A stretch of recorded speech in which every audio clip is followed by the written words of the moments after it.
What's up, guys? Welcome back, or if it's your first time to my channel, welcome back with you once again.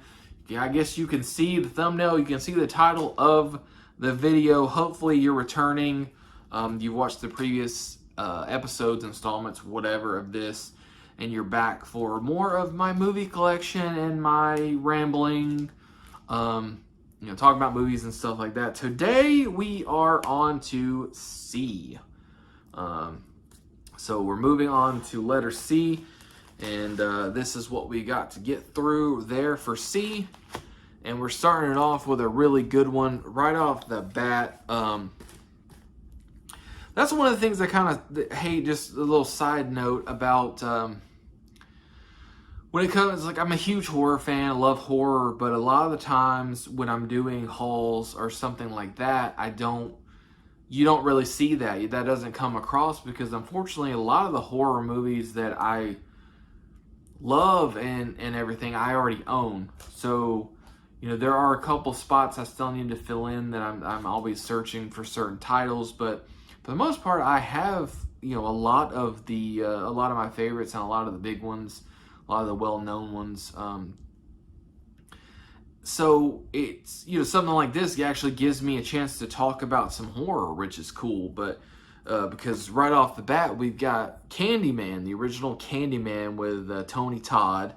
Rest in peace. I was really sad, news that he passed away. Because this movie right here, I remember watching for the first time, probably when I was too young to be watching horror movies. My mom loved horror and was pretty lenient on letting me watch horror and, watching some movies that I was too young to watch, really. But I remember watching Candyman as a kid, and it really scared me. Like, he was scary. Not so much anymore necessarily, but it's a great movie, and obviously the message that is trying to be conveyed, or with this movie, is powerful, and everything. It's just the whole package is just great, and Tony Todd's performance really is so memorable. And you can't. I mean, you can't. You can't forget about. I'm trying to look at Virginia Madsen. You cannot leave her out as well, because she carries the movie. She really does. She carries the movie. She is the main protagonist, and she's carrying the movie for most of it. But it's Tony Todd, because I don't think he's really on screen that much in the movie. If you look it up, there's probably, if you Google it, I'm sure it'll tell you exactly how long he was on screen. You get a lot of his voice and him talking and him beckoning her, because I forget. Oh man, it's late. I'm tired, and it's been a long week. Helen, him beckoning Helen and stuff throughout most of the movie, but you don't really get a whole lot of him on screen. That just, again, I think though shows you that sometimes it's really not about screen time. I mean, he's been cemented as a horror icon, and they did go on to make 3 sequels. I want to say, I think it was three or 4 sequels, and then we ended up getting Candyman, the remake / reboot, in I can't remember what year it was, but we ended up getting this, and fantastic. I was really nervous going into this movie because I love the original Candyman so much. 2021. I love the original Candyman so much. I was really worried about the remake, that because a lot of the times it's like the remakes aren't good. I mean, case in point, A Nightmare on Elm Street, awful remake. But what they did with this movie, fantastic. They they paid homage. They respected the original, what it was trying to do, what it did, the whole atmosphere, and they expanded upon it. And I'm really hoping that they make more. At least a follow up to this. Like where does it go? I don't want them to go crazy and make like 9 sequels or anything like that. I think that I don't want them to do it to death, but I would like to see where they can go, how far they can go with the whole Candyman universe. So great movies. Couple of the other sequels are all right, but the first one obviously is the best one. It's like, I think Candyman 2 is pretty good, and then they fall off eventually, but that's that happens. Switching gears completely here. Next up, we got a Robert Zemeckis film with Tom Hanks, Castaway. This movie, man, this movie does not get talked about enough. I feel like it gets referenced, and it's almost kind of become a meme, especially with Wilson and everything. Fantastic movie, and it's like I'm a big Tom Hanks fan. I haven't seen everything that he's been in. I haven't seen a lot of like the newer stuff, but there definitely is a certain time frame where I really is like, Tom Hanks, hell yeah. And this was great. This was fantastic. The fact that it's an hour and a half, it might be closer to 2 hours. It's a long movie, and it's pretty much just him the entire time. And it works. He pulls it off. Great movie. If you've never seen it before, definitely check that out if you like Tom Hanks. But it's essentially about a man who gets there's a plane crash and he is deserted on an island, and it's just him trying to survive. That's it. That's the entire movie. Next up, a classic for me. I usually rewatch this. Usually watch this at least once a year around Halloween, and that is Casper. I love this movie. This is kind of one of those. This is a great if you want kind of a light introduction, or to ease someone into kind of like horror, like maybe a kid, for example. This is a great like kid movie. Just because it does have the horror elements, but it's not really scary, with the ghosts and the haunted house and kind of thing, the spooky atmosphere and all that stuff. It's great for Halloween, for sure. Like I said, I try to rewatch it at least once a year, but I watched it a lot as a kid. I watched this. I mean, I couldn't even tell you. It's like, I don't remember if I want to say that I did. I want to say that we owned this movie. No, I probably had it on VHS, and I was absolutely in love with Christina Ricci. And I was a kid. I was probably a little younger than her. Probably not too much younger than her. Couple years maybe, but I was absolutely in love with Christina Ricci, and thought I was gonna grow up and marry her. But a great movie, heart-wrenching, but also heartwarming, and just a really good movie. I really enjoy that one a lot. Next up, we're back to Tom Hanks with Catch Me If You Can, also starring Leonardo DiCaprio. I remember I saw this because it came out in 2003. It probably wasn't long after this was out, basically on DVD, that I saw this for the first time. But I really enjoyed this one a lot. Like I said, Leonardo DiCaprio and Tom Hanks. It says Christopher Walken. I don't remember. Oh, you know what? He might have been Leonardo DiCaprio's character's dad. Steven Spielberg. So I mean, not that everything that he makes is great, but I'm definitely a fan. He's made a lot of great movies and a lot of like what ended up becoming classics. So, but I'm trying to look here just to give a little synopsis about it because it's a biopic. See, barely 17, Frank is a skilled forger who has passed as a doctor, lawyer, and pilot. FBI agent Carl becomes obsessed with tracking down the con man who only revels in the pursuit. And,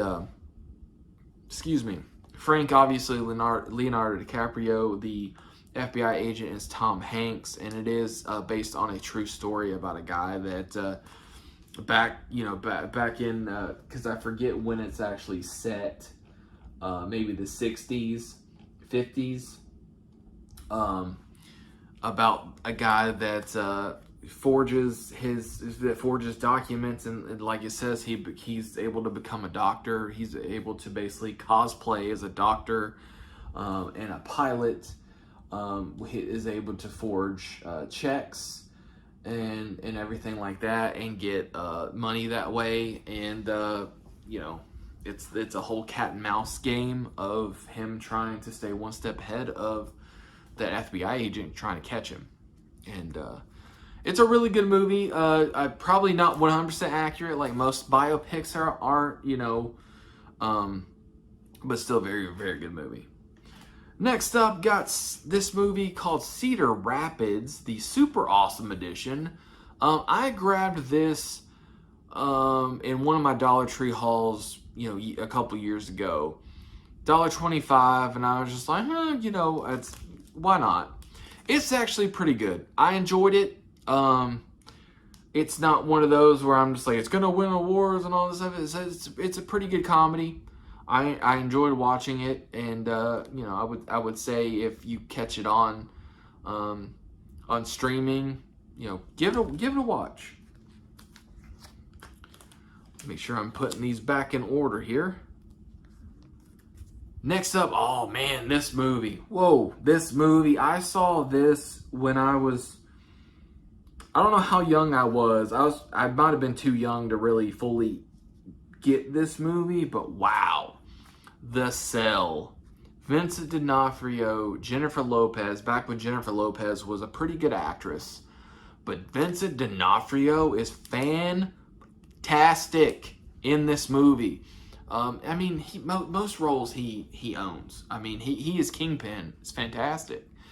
This movie, however, is just, it takes the cake. It is kind of a mind F word because it's Vincent D'Onofrio is a serial killer that they end up catching. And I'm going to look it up just to make sure that I, explain this well.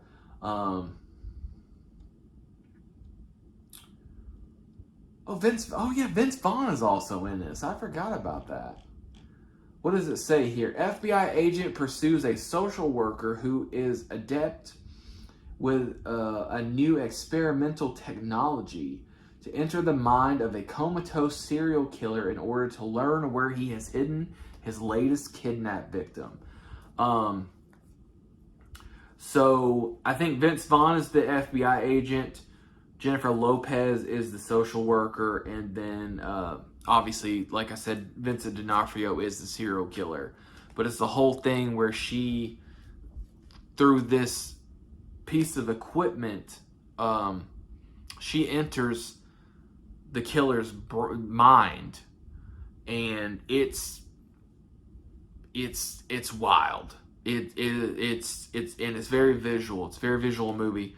I don't know if there is a Blu-ray or even a 4K of this movie. I would love to see this in better quality than DVD, just because, especially all the stuff that goes on in his head would probably be really fantastic to watch.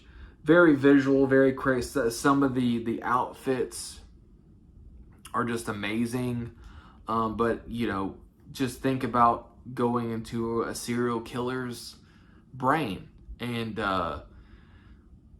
she is able to explore it, kind of see the trauma that he endured and all that kind of stuff, and her main focus is trying to find out where this kidnapped victim is so that they can save her before she ends up becoming a being killed, or I guess dying. But man, I cannot. This is just one of those that it's go in blind. Other than what I told you, obviously here, like don't look up a trailer or anything like that. Just go in with that if you're able to find this movie, because I don't think it's on streaming. I was really excited when I finally found a DVD copy of this. Amazing, amazing, amazing. Highly, highly, highly, highly recommend that movie. So good, especially if you're a fan of Vincent D'Onofrio. Check that movie out if you haven't. Completely different, different genre, different. I mean, everything. Coming to America, starring Eddie Murphy, Arsenio Hall. Just a classic. Just great comedy. Great. I mean, it's such a good movie. And they did do that sequel a couple years ago, Coming to America. I didn't see that. I do still want to see it at some point, but again, as I keep saying this, I don't know if it's in this video, but throughout this, them trying to make movies 20, 30 years after, trying to make sequels 20, 30 years after a movie, it just loses something, especially when it kind of becomes a classic, like Coming to America, for example, that, I think that's the reason why we got a sequel, is because it's such a beloved comedy. I don't know, I heard it was good. I heard the sequel was good, but the original is fantastic. That was one of those that used to come on Comedy Central pretty often. They like to show that one. They like to, they would like, they liked some Eddie Murphy, because they would show Coming to America, Trading Places with Dan Aykroyd, and Beverly Hills Cop. At least the first one. They liked some Eddie Murphy, which, I mean, Eddie Murphy's great. Like from the 80s and 90s, Eddie Murphy, man, fantastic. Next up, we have a Christmas classic, A Charlie Brown Christmas. Gotta have that one in there. Like, even if I don't end up watching it every year, I own it and have it, and so I can just, watch it if I want to. Like, some I mean, that's the thing. It's like, if there's ever a chance of you rewatching something, and it's like, if you can have it, that's why physical media is so important, because wasn't it was it this one, or was it The Great Pumpkin? I can't remember. It was some Charlie Brown this past Christmas that was finally back on TV after like a hiatus or something. I can't remember which one. I'm pretty sure it was a Charlie Brown something. But that's why physical media is so important. It's like, I'm not going to get into that and get on that soapbox, because then this will be super, super long. But on to Chernobyl Diaries. Really enjoy this movie. It's not, an amazing movie by any means. It's a great horror movie. And yeah, it takes place in Chernobyl. Bunch of tourists from different places. There's some Americans. There's some people from other places go to Chernobyl. They're basically sneaked into Chernobyl to explore, and shit goes bad. It's one of those. It like I said, it's not great, and I know it. I think like reviews and stuff, most people don't like it, but it's one that I really enjoy. Back on another Christmas whatever movie. I mean, I guess at least the one, anyway, Christmas with the Cranks and The Holiday. I have still never seen The Holiday. I know of it. I know it's some people's favorite, because that's what I was gonna say. It's like Christmas with the Cranks has slowly become kind of a Christmas classic, more, you know, like a modern Christmas classic. A holiday, I guess, as well. I mean, that's one I think is on a lot of people's like list to watch around Christmas time. But Christmas with the Cranks, I remember when it came out in theaters. I was working at a movie theater when it came out, and I went to see it, and I really enjoyed it. It's really really great. I really like Tim Allen. I have to kind of put his, you know, political views aside, but as far as like, you know, with he was a large part of my childhood. Home Improvement, still one of my all-time, you know, or one of like my top favorite sitcoms. He was Buzz Lightyear, of course. A lot of the Santa Claus. A lot of great roles and very memorable. Again, a big part of my childhood. So it was good to have him back in another Christmas movie that again kind of became a classic. Like and Jamie Lee Curtis is in it as well. She's great. Dan Aykroyd is in it, and he's fantastic. I'm a little biased because of I love the Ghostbusters, but I always enjoy seeing Dan Aykroyd pop up and stuff, no matter what it is. But yeah, really, it's like eventually I will watch The Holiday, because I've heard good things, and you know, Jack Black is in it, Kate Winslet, Jude Law's all right. Cameron Diaz, I could leave what it take her or leave her. You know. Now we get into I'm missing.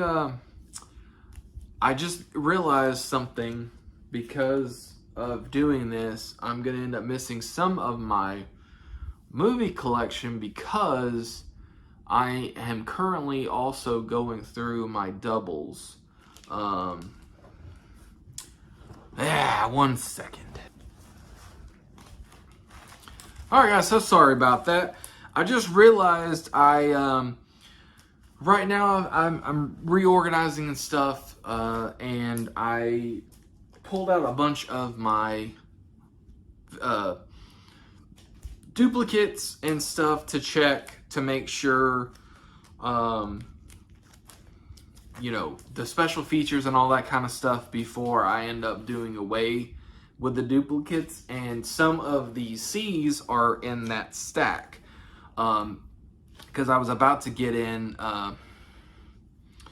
to the Child's Play / Chucky movies and realized I'm missing a bunch of them. But first we've got the 20th birthday edition, or Chucky's Chucky's 20th birthday edition of Child's Play. Just recently picked that one up at Goodwill, because I really liked the art that was on the cover. Didn't need it, but I'm gonna check it out anyway and see what the special features are and everything. Either way, I'm gonna keep it just because the art's different than what I have. So, and then we've got Blu-ray of Child's Play, the very first one there. And then I ended up buying the whole set of all the Child's Play and Chucky movies. So got a bunch of those. I've got we got Child's Play, Child's Play 2, Child's Play 3. We got the Bride of Chucky. We've got Seed of Chucky, and we've got Curse of Chucky. And then a different thing here on Blu-ray. We've got Curse, as well as another Curse, the DVD of Curse. We've got a Blu-ray of Cult of Chucky, a double disc of Child's Play 2 and 3 DVD. Then we've got a Blu-ray of The Bride of Chucky. The reason why they're like that, like I said, I got the whole box set collection, but I had already kind of started buying a couple of them singles, especially like that 2 and 3 combo disc or whatever. I found that a really good price because I was trying to get all the Chucky movies, and then I found Bride of Chucky for a really good deal, and then I ended up buying that box set, so now I got a bunch of duplicates. So again, that's why I got to go through all of these to make sure that to get rid of duplicates, make space for other things, and all that kind of stuff. So you know how it goes if you're a collector and stuff, especially with movies. You know how it is. Next up, kind of another classic. I remember really enjoying this growing up. We've got on Blu-ray the City Slickers. I would eventually like to get City Slickers 2. What is it? Curly's Gold. Would like to get that one eventually as well. But I did really like this. I like this movie. It's like I'm not a big Billy Crystal fan, but I did enjoy this movie a lot. And it's got Daniel Stern in it, obviously. From Home Alone, Home Alone 2, Rookie of the Year. Really good movie though. I do like that one. Next up, any of y'all remember CKY, the video series, not the band. I mean the band too. That's fine too. But we have got CKY, the trilogy round 1, featuring music by CKY and Him. My all-time favorite band right there. Then we got CKY Trilogy Rounds 2. And then we've got CKY 4, the latest and greatest here. Obviously, Bam Margera and crew. I was the prime demographic, or the target demographic, when in the early 2000s when Jackass came on the scene. And I really enjoy these. It's a nostalgia kick for me. And you'll see Jackass eventually whenever I get to the J's. It's like I have all the Jackass movies. I have all the TV shows. But really, like I said, nostalgia for me to pop those in every so often and give them a watch. Next up, I lost my little doohickey. Sorry, I'm trying not to shake the camera too much. Next, we've got Cliffhanger, the special edition, Sylvester Stallone. I have never seen this movie. I've seen bits and pieces because I used to play this on TV a lot in the 90s, especially on like TBS and TNT.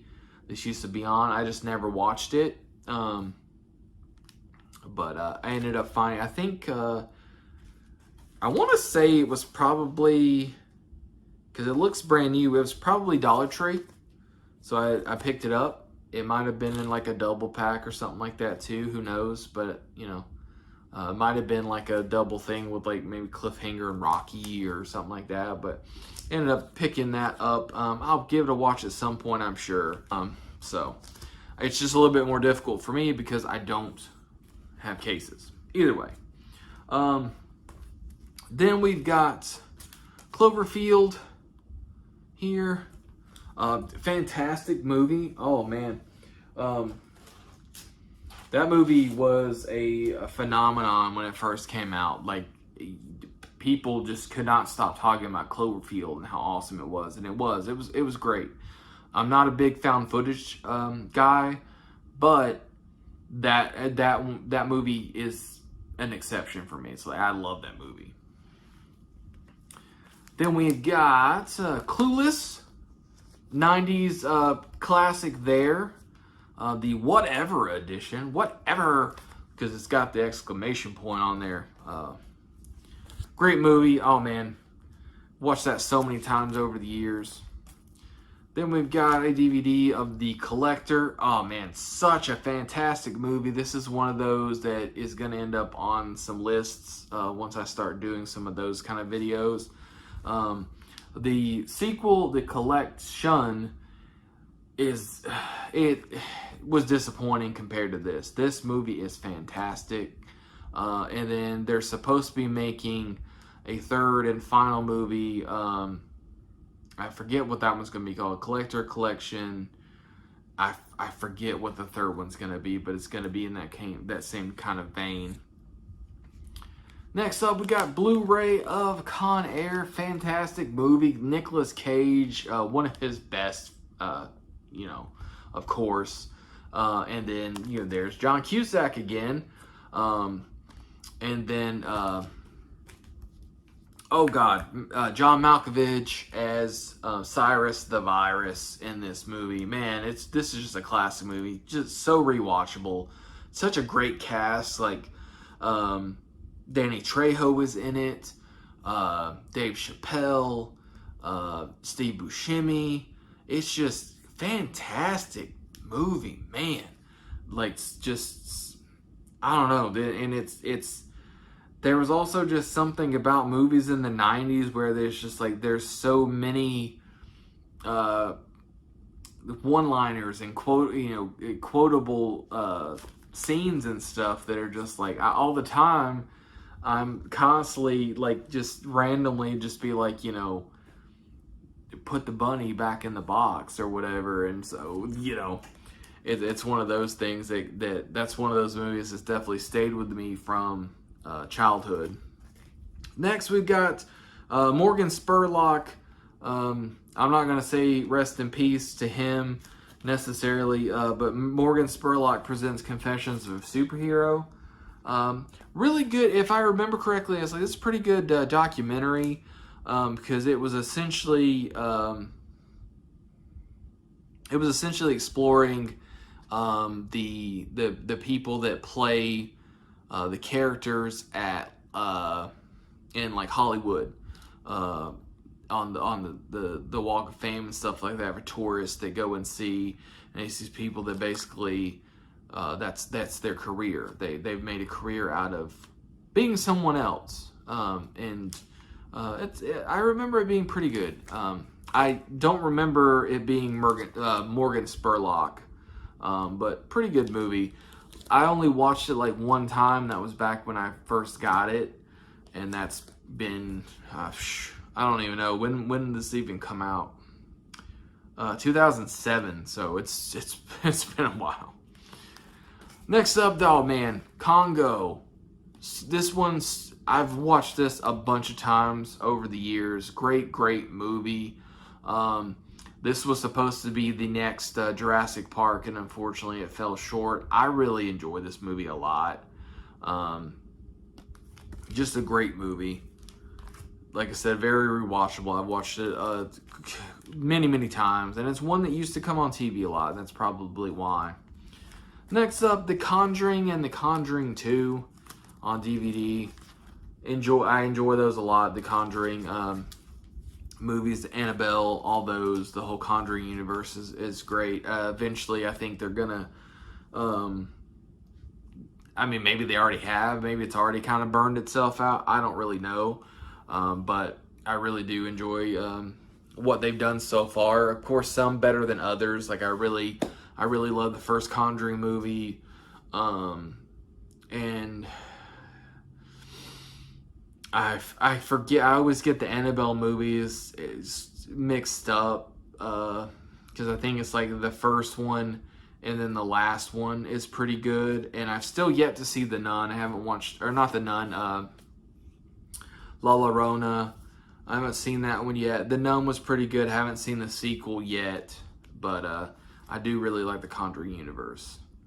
Next, this movie. I've watched this movie so many times. I love it, and I hope that we eventually get a sequel, and I hope that it, unfortunately, like a lot of sequels where they've waited so long to make one, it doesn't, doesn't live up to the hype. But 2005's Constantine, starring Keanu Reeves.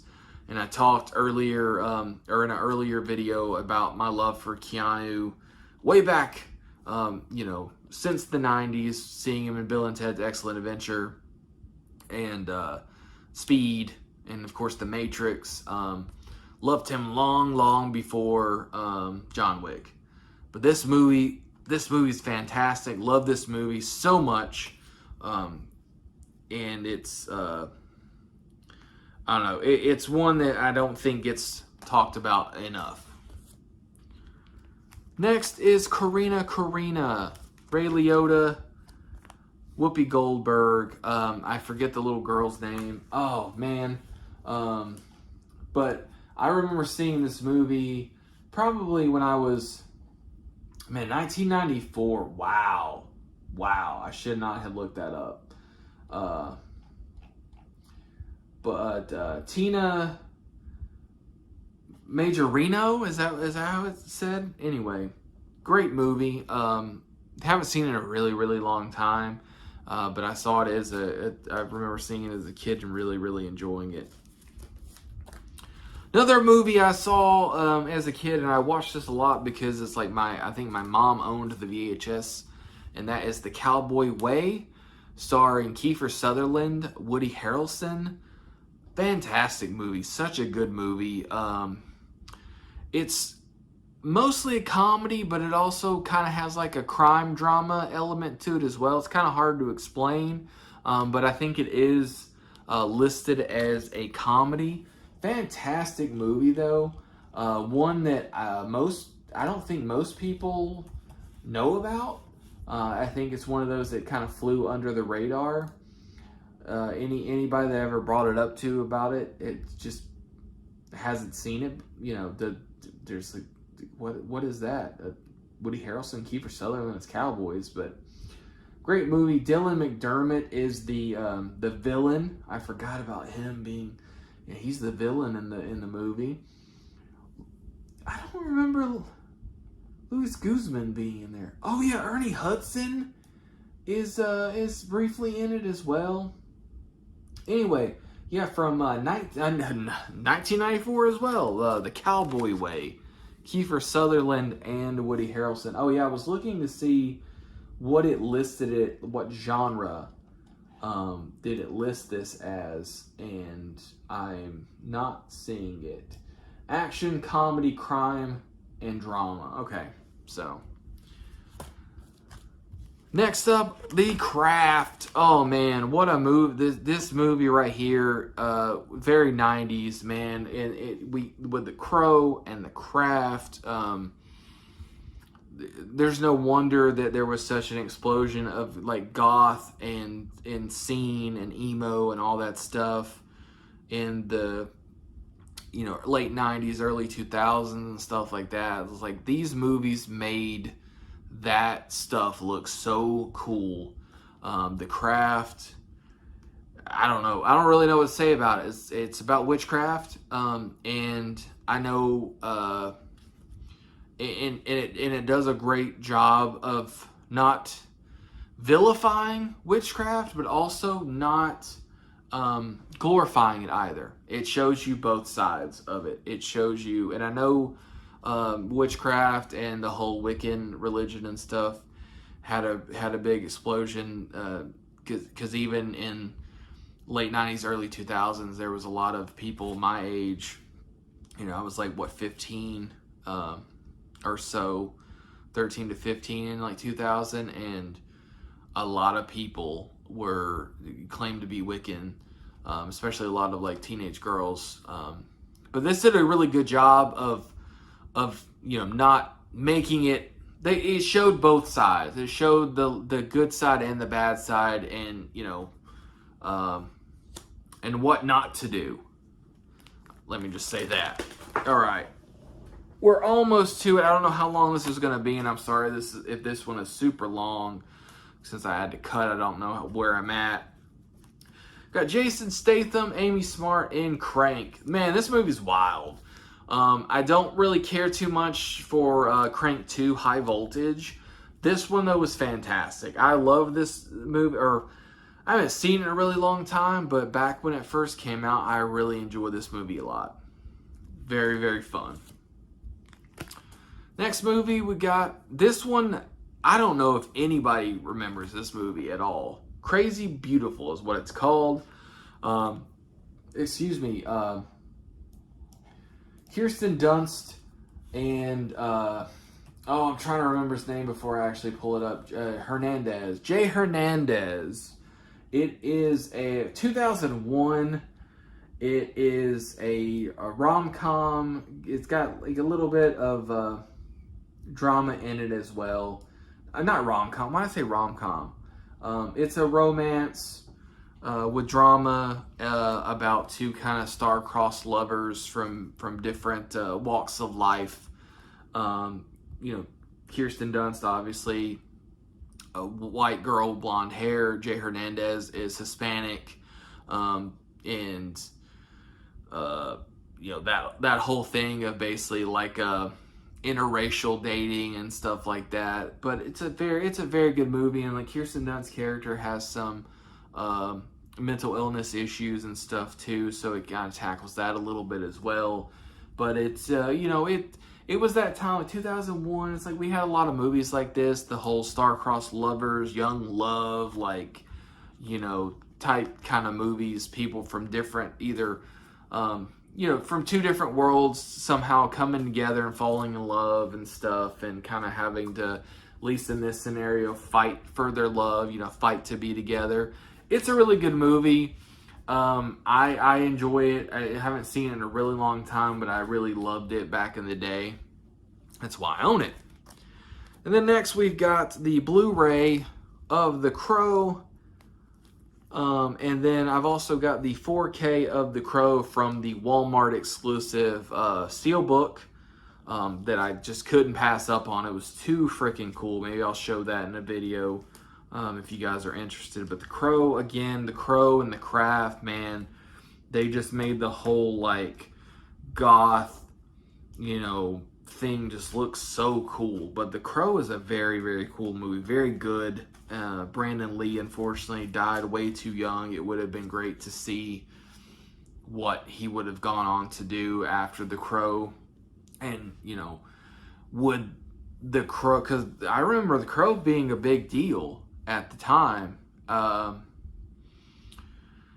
Would we have gotten sequels? Would it have been a whole series of movies? Like, what would they have ended up doing with The Crow? And just what would Brandon Lee have done later on? Like, would he have continued acting? Would he have been super successful? It's like, we'll never know, unfortunately, because the tragedy of him dying on set. It's really, really sad. And another reason why they should have never tried to remake The Crow. It was disrespectful. Then we've got Crybaby, a John Waters film. Got the director's cut. Crybaby, fantastic movie. Johnny Depp.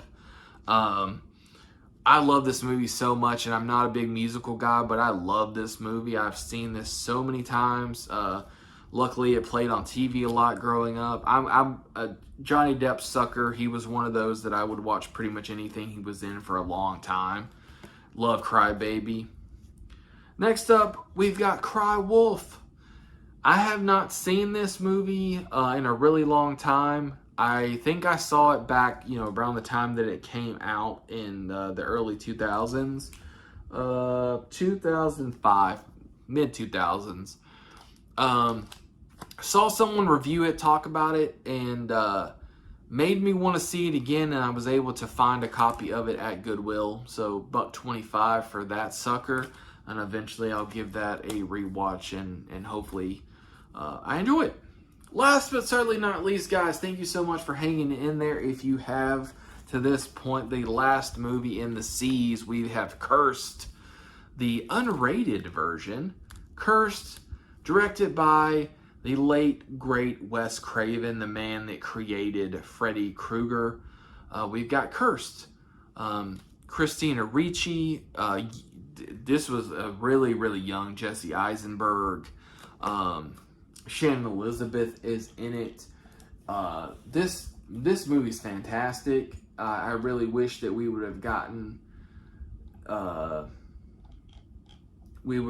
Wes Craven's full vision for this movie, but unfortunately, there was a lot of studio meddling, and he didn't get to. I think even with this unrated version, it's like he didn't get his he had a lot of issues with this movie, and I really I enjoy it. I enjoy it a lot. I'm not complaining. It's one of those I really love, and anybody that's into werewolf movies should check it out. Anybody that's a horror fan, if you're a Christina Ricci fan, if you're all of those things, definitely check it out. It's very good. Like I said, directed by Wes Craven, written by Kevin Williamson. Also has a what's his name? Joshua Jackson. Joshua Jackson is in it. It's really good. Judy Greer is in it. Really great cast. Like I said, I really wish that Wes Craven would have been able to make the movie that he wanted to make. I think it would have been even better, and I think that it would have done better. This one, I hear some about it sometimes, but it does not get mentioned very often unless it's specifically, underrated werewolf movies. You don't hear about Cursed, unfortunately. So check that out if like anything I said piqued your interest, if you're a werewolf movie fan. Oh yeah, Nick Offerman is in it. I believe he's clean shaven in that movie. Anyway, which is so odd seeing him now in roles where he's clean shaven. So weird. Anyway, that's it. C's are done. I don't know how long this video is going to end up being, and I appreciate you if you watch the entire thing. Thank you so much. I'm really enjoying doing this, so I hope to continue and finish out. So far, gotten to the D's. We're at the D's now. So next time I will have D's. These will probably be have to be split up into at least 2 videos, because the D's are, there's a lot of I got a lot of movies that start with the letter D over here. So, but that's gonna do it for this one. I won't take up any more of your time. If you enjoyed this video, please like, comment, subscribe, all that kind of stuff. Any questions, comments, anything. Please, I enjoy reading them. I enjoy talking about movies. So, give me something to read, something to respond to. I appreciate it. But that's going to do it for this one, guys. And again, thank you so much for watching. And until next time, stay awesome and keep collecting.